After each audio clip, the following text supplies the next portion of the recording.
Vamos a conversar a propósito de este tema con el doctor James Rodríguez, abogado penalista y experto en temas de extradición ¿qué tal, doctor Rodríguez? Muy buenos días, gracias por estar con nosotros. Y básicamente, en primer término, para aclarar, ¿no? Porque acá parece que hay una suerte de confusión y hemos escuchado las declaraciones de algunos congresistas de la República y me parece que también están en esa línea, ¿no? Hay dos casos aquí en los que se investiga. En primer término, el señor Alejandro Toledo. Uno que tiene que ver con el caso Odebrecht, el caso Interoceánica, es el caso por el que ha regresado, ha sido extraditado a nuestro país. Y otro caso es el caso Ecoteva, por la compra de una serie de predios y de inmuebles que involucran también a la señora Elian Carr. Si por favor nos podría, en primer término, explicar eso. Muy buenos días. Muy buenos días, Jorge Bayón. Como siempre es un gusto estar con ustedes. Efectivamente, son dos procesos diferentes, aunque muy ligados, claro, porque en ambos casos siempre existe el delito de lavado de activos conforme a la posición de la Fiscalía.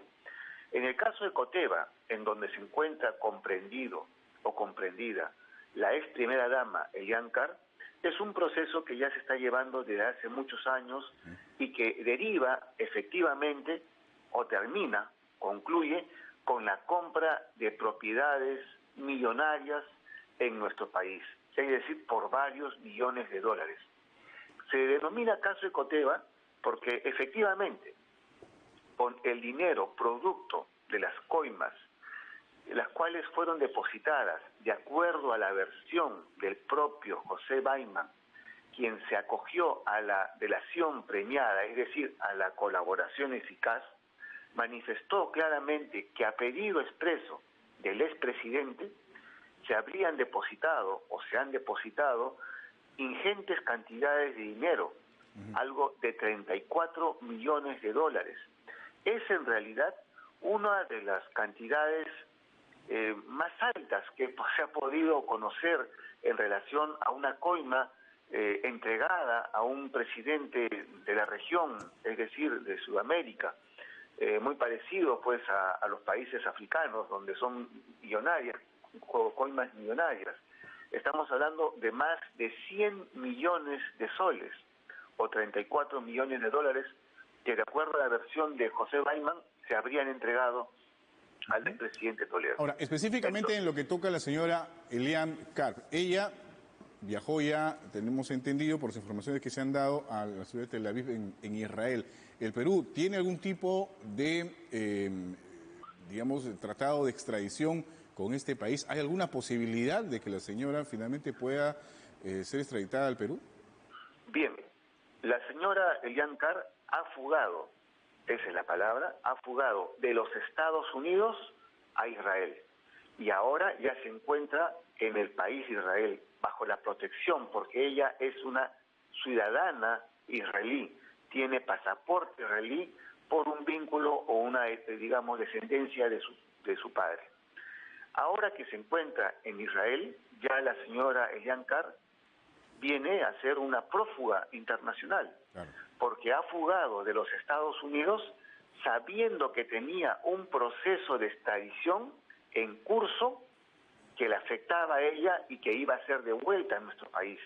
Y a pesar de que tenía o tiene una orden judicial de Perú de una prisión preventiva, ha huido de los Estados Unidos y se ha refugiado en el país de Israel, país donde no tenemos un tratado bilateral en relación a un proceso de extradición, claro, lo cual lo hace en realidad muy difícil o materialmente imposible extraditarla vía un proceso regular de extradición judicial. ¿Hay alguna alternativa para que ella pueda retornar al Perú luego de esta fuga? ¿O digamos que no hay ningún tipo de esperanza o de alternativa en el caso de... Podría darse un principio de reciprocidad o un principio de expulsión de la persona requerida, pero eso es bastante difícil, ¿Qué condiciones se tendrían que configurar para que se pueda dar esta figura que usted señala, ¿no? El de principio de reciprocidad? El principio de reciprocidad es un principio basado en el derecho internacional público, pero tiene un alto contenido de una decisión política, un 99% de una decisión política. Pero sabemos de que los ciudadanos israelíes son bastante bien protegidos por su estado, por su país, ¿no? Cosa que lo veo bastante difícil. Esto en realidad de la fuga de la señora Elian Carr viene a ser un revés o una derrota a la justicia peruana. Ahora, ese también es un punto interesante y nos gustaría que usted nos explique, ¿no? Desde el lado de la justicia peruana, porque, por ejemplo, algunos congresistas han salido a criticar al equipo especial Lavajato, porque según sostienen, no ha tenido, digamos, la pulcritud para poder tomar alguna otra medida y de esta manera digamos, garantizar que la señora Elian Carr pueda regresar también a nuestro país por el caso Ecoteva. Desde el lado peruano, desde la justicia peruana, desde la fiscalía, ya se tenía esta orden de prisión preventiva contra Elian Carr. ¿Algo más se podía hacer? ¿De quién dependía que se agilizara este trámite, no sé, de detención o de ubicación y captura, en fin, de Carr? Muy importante es cuando un Estado que está requiriendo a un extraditable coadyuva. No olvidemos de que el Estado peruano ha solicitado los servicios jurídicos de un estudio de abogados en los Estados Unidos precisamente para ver el proceso de extradición tanto del señor Toledo como de la señora Carr. El coadyuvar significa impulsar, significa proceder, significa realizar las cosas para que esta persona, que era una fuga inminente, yo lo he manifestado anteriormente en este prestigioso canal, que era eminente la fuga de la señora Elian Carr de los Estados Unidos para buscar impunidad. Y esta fuga de la señora Elian Carr no hace más que confirmar, o haría más que confirmar, la responsabilidad penal que existen sobre los cargos de lavado de activos y otros contra el expresidente Toledo y la misma propia Elian Carr.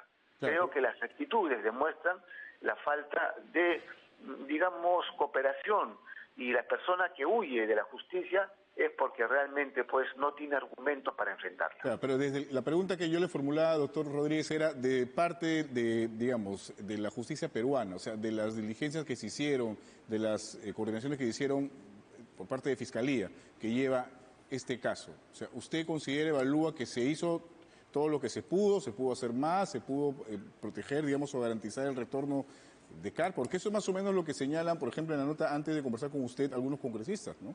Han ido ya direccionando algunas críticas al equipo especial Lavajato. O sea, ¿es así o no se podía hacer más salvo lo que ya se había presentado y lo que ya se había avanzado en torno a Carr? Desde el punto de vista en la experiencia y del tratado y sobre todo, digamos, del día a día en los procesos de extradición, efectivamente, acá ha habido falta de diligencia, desde mi punto de vista, no solamente de la Fiscalía, sino también de la Procuraduría, que no hemos escuchado alguna palabra de las procuradoras, de los procuradores que anteriormente han salido pues a manifestar su satisfacción por el tema de Toledo. Pero en este caso, dada la fuga de la señora Elian Carr, no hemos escuchado alguna palabra de la Fiscalía, de la Procuraduría. Por eso he manifestado de que esta fuga inminente y escandalosa de la señora Elian Carr de los Estados Unidos es una derrota a la justicia de Perú. Claro, pero ya con una orden de extradición que tenemos entendido se había establecido para Carr, ¿qué es lo que tocaba en este caso? Había una orden... Perdón, una orden de prisión preventiva. De prisión preventiva. Claro, ¿qué tocaba en este caso? Porque ya estaba establecida esa orden de prisión preventiva. Solicitar al gobierno de los Estados Unidos, con el respeto y con las debidas diligencias, tanto a nivel fiscal, a nivel de Procuraduría, como a nivel consular, el aseguramiento físico y material de la extraditable. Es decir, las medidas necesarias y arraigos para que el gobierno de los Estados Unidos pueda, de alguna forma u otra, coadyuvar para que se evite esta fuga que ya era una fuga inminente y una fuga anunciada. En pocas palabras, podría haberse solicitado una prisión preventiva, una prisión domiciliaria, un grillete electrónico o cualquier otra medida que el gobierno norteamericano pudiera ofrecer al gobierno peruano, dada, digamos, la importancia, porque en los Estados Unidos el delito de lavado de activos es un delito muy grave. Y aquí, de acuerdo a las pruebas, a los elementos de convicción, a la ruta del dinero que ha pasado también en los Estados Unidos, parte de ese dinero mal habido de producto de las coimas también estaba en los Estados Unidos. Por eso yo considero de que los Estados Unidos sí hubiese podido, en base a nuestro pedido obviamente, y en base al impulso que debieron haber realizado las autoridades peruanas, solicitar y darse una medida de arraigo que pudiera de una manera u otra asegurar la presencia física del extraditable en los Estados Unidos mientras se daba la luz verde al proceso de extradición. Muy bien, doctor Rodríguez, muchísimas gracias por haber conversado con nosotros. Bueno, el panorama en realidad no es el más alentador, dado lo que usted explica, ¿no? Luego de la fuga de Lian Kat y ya con su presencia en Israel, es poco probable que ella pueda retornar a nuestro país, lamentablemente. Bueno, muy bien, muchas gracias. Buenos días, que tenga usted buen jueves. Gracias, hemos conversado con James Rodríguez, abogado penalista y experto en temas de extradición.